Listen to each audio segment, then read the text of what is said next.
Good morning from West End at First Bank Stadium. Today it's the Georgia Bulldogs rolling into town, the top-ranked Georgia Bulldogs facing off with Vanderbilt, 11 a.m. kickoff. You can watch it on CBS alongside Joey Dwyer. I'm Billy Derrick coming to you live for another edition of Last Minute Thoughts. Last week, Joey, you were in Gainesville reporting, which was good to see, and I was at my house, but we are right here on site at First Bank Stadium reporting live to you today. And Joey, let's start with last week, right? I mean, coming off of this Florida loss, now you got to face Georgia, right? You got to face the number one team in the country and basically line up and see what happens. Yeah, the stakes don't get small for this Vandy team when you play in the SEC, and you've kind of felt that the last 2 weeks. You go to the Swamp, play in front of essentially a sold-out building with all blue, no Vanderbilt fans in that building for the most part. You come here, probably mostly a red building, to be honest with you, Billy, and the number one team in the country's here. Not going to be an easy day for Vanderbilt. That's reflected in the 31-point spread. I think a success would be getting close to covering that, or I guess covering it is probably the goal here. Going to be a hard one for Vanderbilt to win. This is a team that has NFL players at every level, and I think everybody knows that. I'm kind of stating the obvious. CBS is right next to us. Feels like the big stage here, Billy. Yeah, it does feel like the big stage, and last time Vanderbilt was on the big stage, I think, was Wake Forest. I mean, I think there were some people around the country keeping an eye on that game, and Vanderbilt ended up losing that one, and now you get the Georgia Bulldogs at home. So, strap them up, buckle up, and let's play. I mean, I think that's the message to the team right now. Who cares who's on the sideline? Let's go see what we've got, right? Let's they've heard probably a lot of these backhanded jokes about, you got Georgia, but, Vanderbilt's an SEC program too. And I know we've had some backhanded jokes, but strap up the pads and let's see how you play, right? I mean, that's the message, I think, if you're Clark Lee, and you've got to try to cement that into your players, or else they don't believe. Yeah, for sure. I mean, these guys are on scholarship too. These guys play in the SEC. Some of these guys are going on to play in the NFL. So why don't you go prove it in front of these scouts, in front of CBS, in front of the national audience? What a day it would be for Will Sheppard to kind of break out and have that first full, complete game where he puts it together for 4 quarters. Maybe he has, 150 receiving yards in front of the NFL scouts, in front of, I guess, all these Georgia coaches, and against these type of corners. What if C.J. Taylor has a big day? What if Matt Hayball has a big day? Feels like a nice proving ground for Vanderbilt.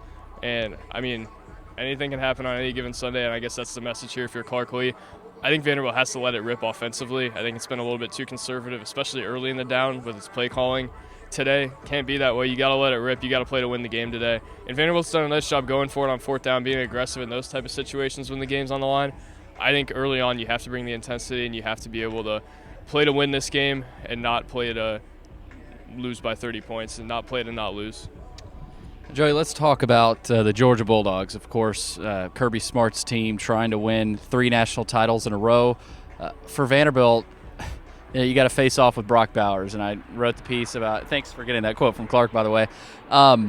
You got to send guys over there. You cannot – I mean, you have to at least double team him, right? And I mean, we've seen a lot of teams triple team him, right? I mean, he's one of the best players in the country for a reason. That's exactly what Clark Lee said. And so when you look at that matchup, it's Brock Bowers. And you've also got great players on defense. I look at their linebackers, Munden and Dumas Johnson. I mean, they've got talent all over the field, Joey. So it's going to be a great barometer of how talented is Vanderbilt, right? How well do they match up?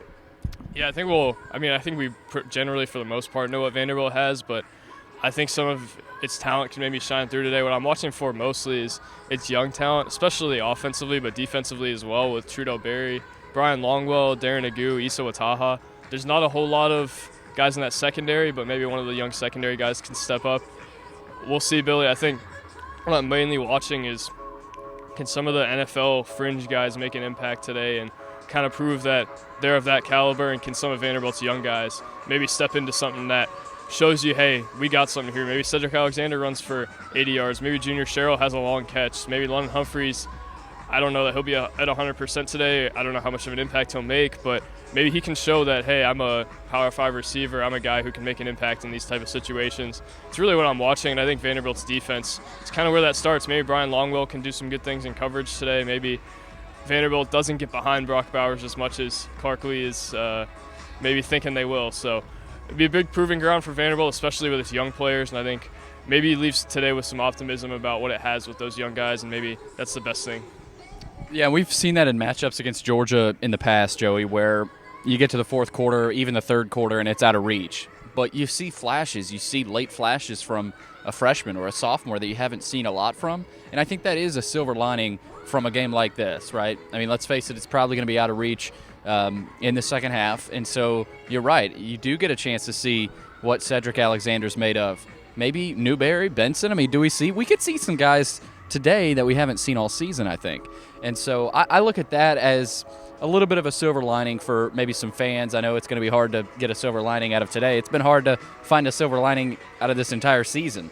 But I think for today, those young guys, there we go, good morning, how they just appropriate themselves, right? I mean, because the freshmen are the future of this program, right? And so I like how you said that, Joey. Lastly here, if Vanderbilt has any hope, like if this is a competitive game, I'll say first half. Okay, I don't want to say fourth quarter, but if Vanderbilt's hanging in there, competing, battling, what's happening? What are they doing? I think Vanderbilt's holding its own on the offensive line, if that's happening. I think Vanderbilt's winning its matchups on the perimeter, at least a decent amount. I think Will Shepard's winning his one-on-ones. Maybe London Humphreys or Jaden McGowan's winning their one-on-ones. That's really what I'm watching for, is just, can Vanderbilt win its matchups on the perimeter?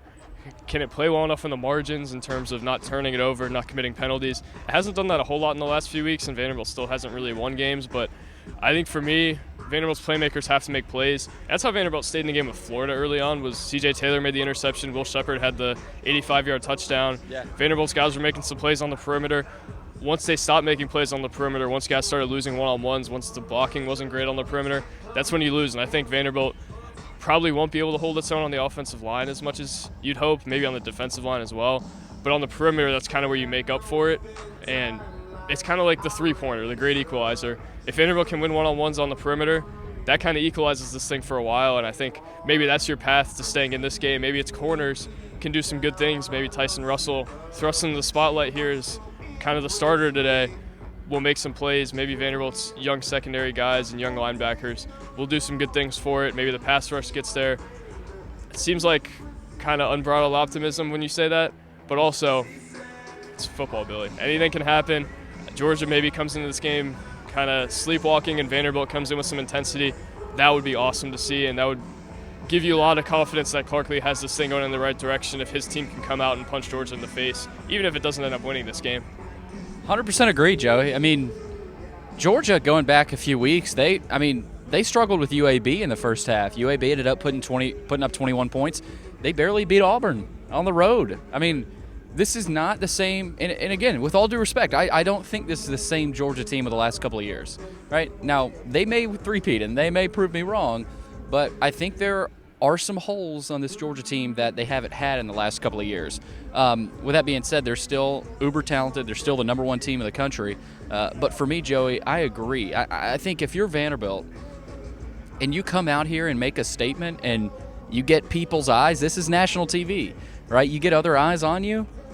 I mean, that's a statement, right? I mean, and so I think if they can do that, that's another silver lining here. So I'm looking forward to it, Joe. Of course, some injury notes. Ken Seals will play, and he will start. A.J. Swan has been available, which I think was an interesting remark from Clark Lee, and I think out of the bye, you might start to see Swan, right? You might start to see him back in action. Kane Patterson will not go today. Derrick Wright will not go. Martell Height will not go. So secondary is thin. Joey, I told everybody on the pregame show, every guest I had, I told Kevin, that Vanderbilt just has not been healthy at the same time in the secondary. So that's a little bit of an injury report, and we're looking forward to it. 11 a.m. kickoff right here at First Bank Stadium, Vanderbilt and Georgia. For Joey Dwyer, I'm Billy Derrick. Thanks for watching another Last Minute Thoughts.